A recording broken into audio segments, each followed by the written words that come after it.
piece of music called Last Hope. One of a handful of songs that I grabbed from him during my time with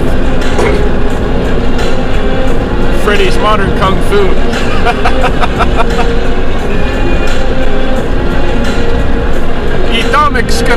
Good morning. It is just after 10 o'clock on August 23rd. It's Thursday. I know it's Thursday. Not sure it's the 23rd. I think so. 2018 in the first half of the lunar cycle.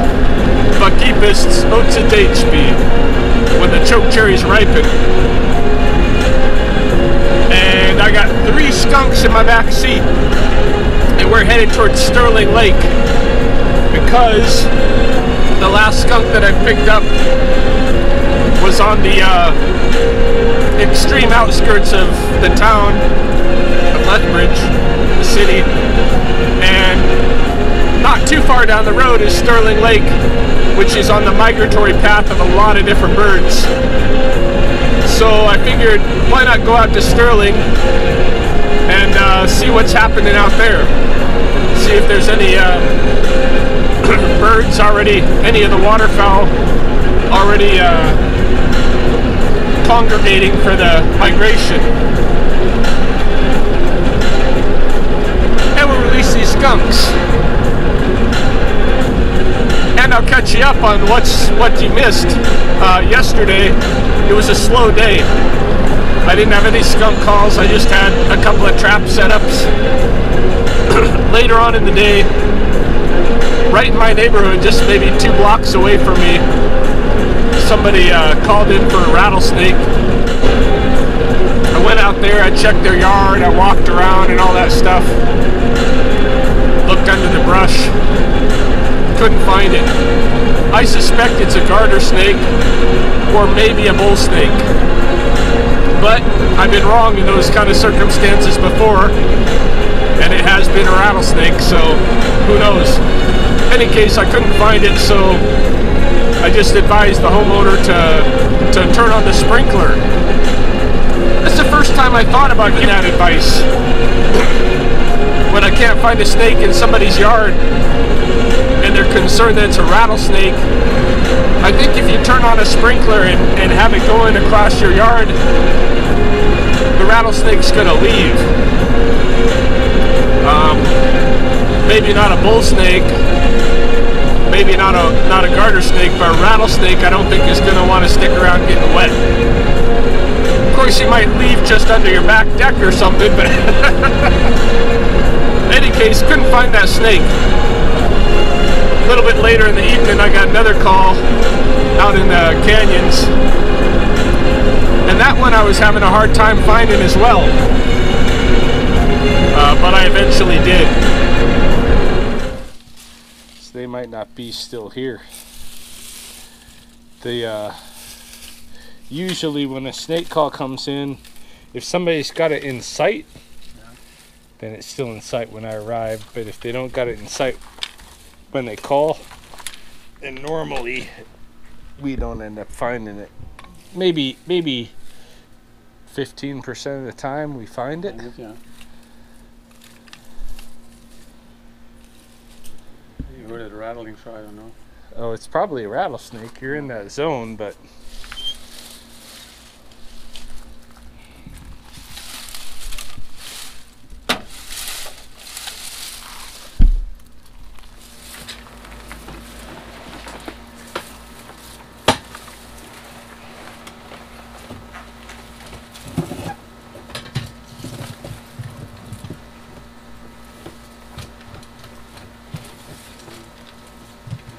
Tongue comes out.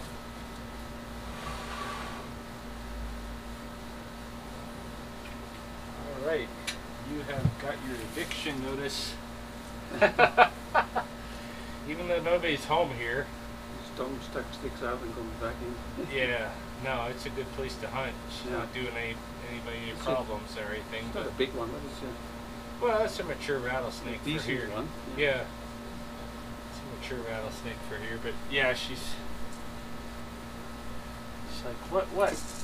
I didn't do anything. Doesn't matter. Wow. You gotta go out. You gotta go out. Can I take a picture? What? Yeah, I'll get her up here again if you want.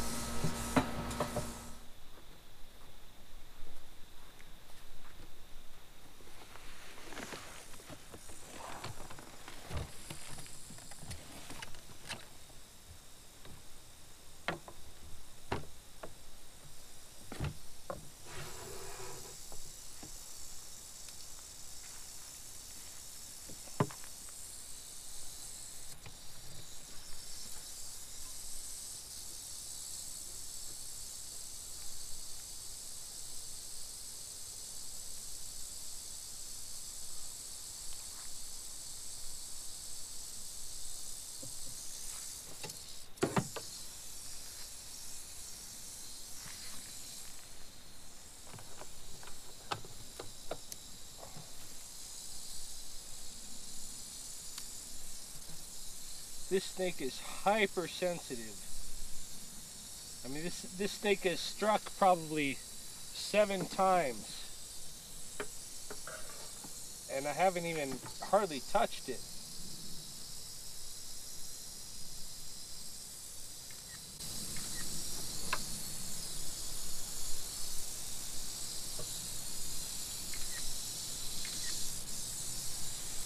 All right, come on out, come on out.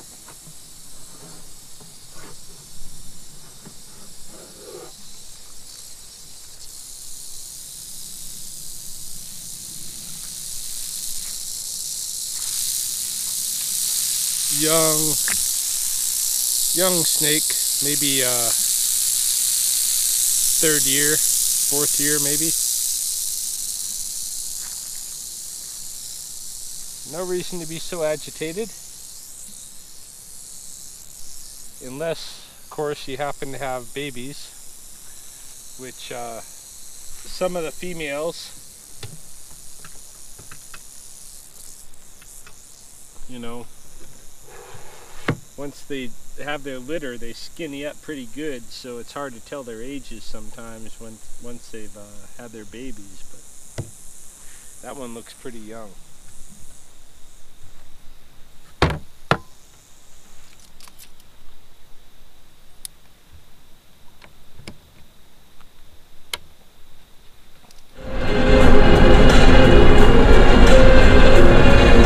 So yeah, let's go out to Stirling Lake. See what's kicking out there.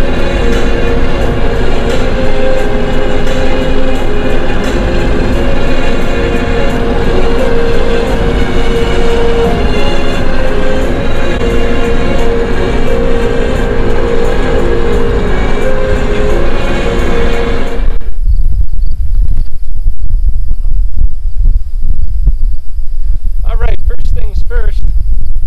Let's let these skunks loose, and then I'm going to show you the lake. It looks like there are some migratory birds on the lake already, so I think it was a good decision to come out here and check it out, but let's let these skunks loose. All right, buddy. You first. You can go. You can go. Come on out. Come on out. Go out. Out, out, out. There you go. Come on out. Come on. There you go. There you go. Woohoo! All right, let's free your companions here, shall we?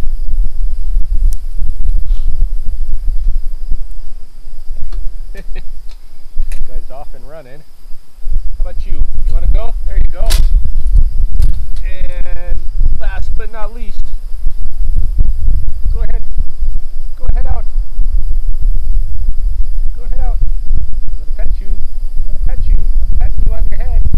I'm petting you on your head. Yeah. Hey, Skunky.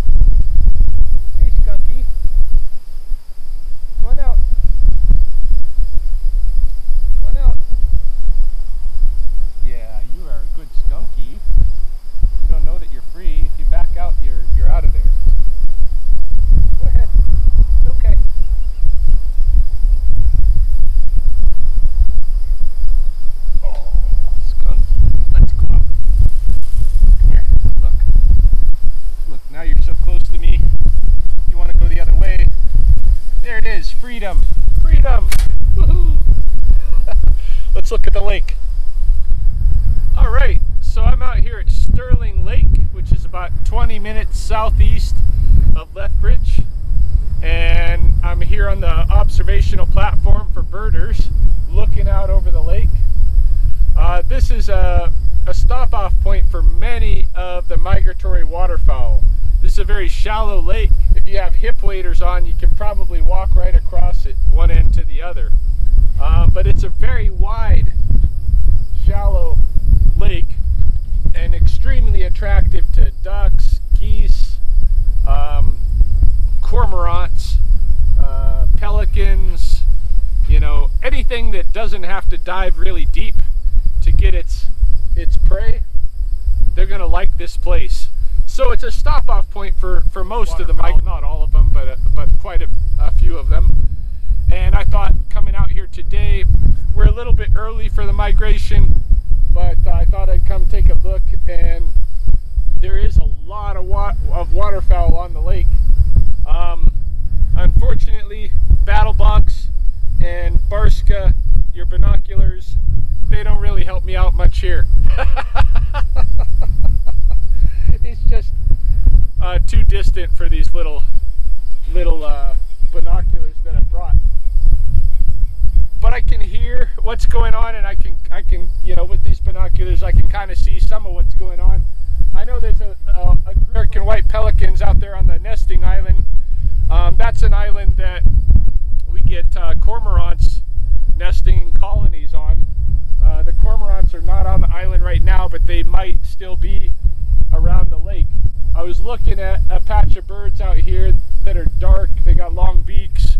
I was wondering if they're cormorants. They might not be.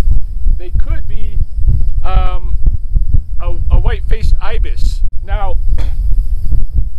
white-faced ibis have been nesting here at Stirling Lake for maybe the last decade or so, and it's one of the few places in Alberta where they can be found during the summer. White-faced ibis are considered to be one of these birds that's being affected by global warming, and so it seems to be going further north than it's ever been before. But that's, you know, when we talk about than it's ever been, we're talking about a written record from a Western culture that's only been here, you know, on the prairies 150 years. You know, okay, a little bit longer if you count traders and stuff like that, Hudson's Bay Company and American Fur Trade Company, all that kind of stuff. But really, the duration of you know, for recorded knowledge here is very slim, if you're just looking at the Western records. So yeah, on the Western records, white-faced ibis has never been here until about a decade ago, and then they started nesting here on Stirling Lake and on a couple other lakes further north. However, at Writing on Stone Provincial Park and on several TP designs, you will see a Blackfoot depiction of Xis Tsikomipiksi, the Thunderbird. And if you look at that Blackfoot Thunderbird and you look at the white-faced ibis, to me, I suspect it's the same bird. Whoa! We got a little bit of wind, and my my camera almost took a dive. my tripod's not too stable. You're probably moving around a bit. But yeah, I think the white-faced ibis is making a comeback here, not a first entry. And so whether that has to do with the global warming, or whether it has to do with the bounce back from the destruction that was here. There's a lot of animals, even magpies, which are abundant now here, weren't here on the first Audubon Christmas bird counts in Alberta, because the extermination of the bison basically wiped them out. They've made a comeback. Same with the bald eagles. Everybody associates the decline of the bald eagle population with DDT spraying and that kind of thing. Yeah, that DDT spraying and stuff back in the 1960s and 50s and stuff, yeah, that had an effect. But the first real detriment to their population, what took 90% of them out, the bald eagles, was the extermination of the bison. And out here on the prairies, I'm constantly looking for that, you know, what renewals are occurring still from that extinction event. That genocidal really event that we caused, right? So yeah, I don't know, but in any case, there's a lot of waterfowl out here. Not any of the big migratory species that we're going to see a month or so from now, you know, snow geese and that kind of thing, the different swans, but the birds are definitely kind of congregating and starting to get ready for their deployment south. So this is just an update on the bat situation. My little bat here is barely alive. If even. He was alive just a minute ago. Are you still there? Are you still there? Come on, buddy. Come on, show me some sign. Show me some sign. Show me some sign. Shoot. Oh, I think we've lost him. No, there's a little bit of... Yeah, there's a little twitch of life in there. It's a little twitch of life in there. It's not looking good for the bat, though. He's barely clinging on to life. He's been here a couple of days. He's been having issues, not eating. I tried to feed him mealworms. He didn't want mealworms. I threw some crickets in there yesterday. They've all seemed to have disappeared. I don't know if they're still even in there. But I just went and bought another 100 crickets. This is a $10 tub of crickets. So Mary Kay, you were the first this last week to donate on the Patreon account, and your $10 went to 100 crickets. That might not even feed this guy, unfortunately, because we are on the brink. We are really on the brink here. I just put a little bit of milk into him with a little needle here. Not really a needle, but you know what I'm saying. I just got him to get a little bit of milk into him, but I don't know if he's going to be okay. He's really not looking good. He's not looking good here. So I'm going to try to keep him alive and see if I can maybe get a little bit of more milk into him. And then, you know, if he picks up the pace, I'll release the crickets. Hopefully he'll eat some of these crickets. This is just a really bad situation for this poor little bat, and I have not had good success with bats. This is the second bat this summer, and I'm really afraid this bat's not going to make it, but I'm trying what I can. So I'll keep you posted.